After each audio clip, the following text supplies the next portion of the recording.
दिनकर कथा गोटे धनी बापा थिला जार 9 ବା 10 वर्षर गोटे पुओ थिला। तो गोटे थर से धनी लोकटी निज पुओ को गोटे गाँव एक बस्ती को नहीं जाए। से निज पुओ को यह देखा चाहूला कि गरीब लोक माने केमिति निज जीवन काटती, से माने केमिति रहती, आउ केउ परिस्थिति रे रुहंती।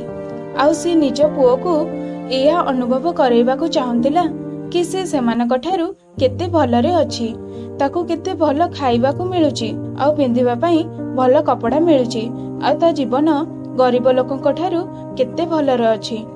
से धनी लोकटी चाहूला कि मो पुओ सबु बेले आभारी रहू, भगवान ताकू जहा देइचंदी तार से धन्यवाद करू।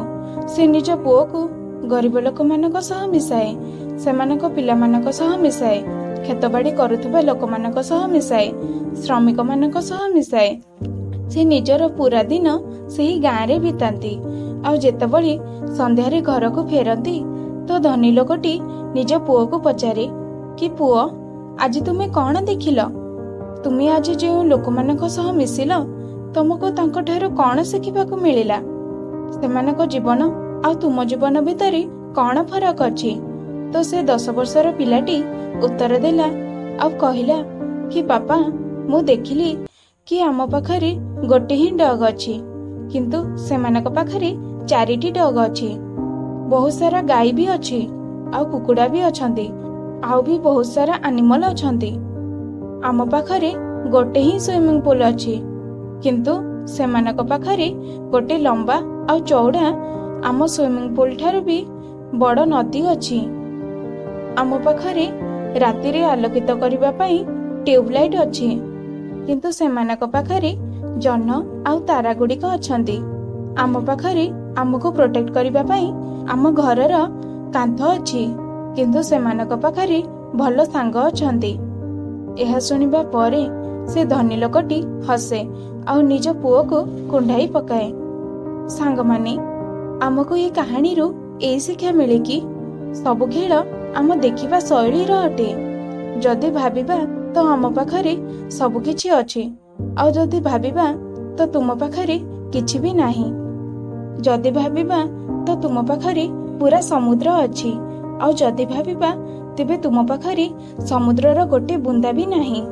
तो निज देखिबार शैली को बदलई करी देख। से कहती ना खराब हेबी ना भल हेबी सेमिति ही जेमिति देखिबा शैली हेब। तो निज जीवन रे तुम ऊपर केते भी खराब समय आसुना काहेकि, जदि तुम देखिबार शैली अलगा हेब तो से प्रॉब्लम तुम सामने रे किछि भी नुह। आउ जो लोक माने कहती ना जीवन रे मते कौन दिया हेछि नहले पुणी मो बापा माँ मते कौन देइचंती। तो आजी तुम पाखरे जहा भी अछि ताको ही पाइबा पई आज भी केही ना केही मनीष एठी सेठी बोलुची।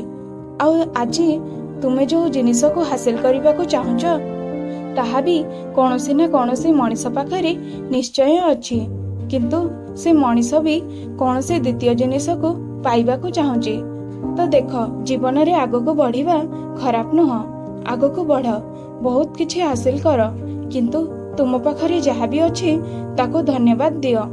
चाहे तुमे गरीब हुओ कि धनी, जीवन रे भल देखिबा पई चेष्टा कर, आउ पॉजिटिव रुह। आउ जदि तमे ए कहानी को अन्य लोकंक पाखको पठेबा को चाह तेबे ए वीडियो को लाइक कर, जहा द्वारा यूट्यूब ए वीडियो को अन्य लोकंक पाखको पहुंचाओ।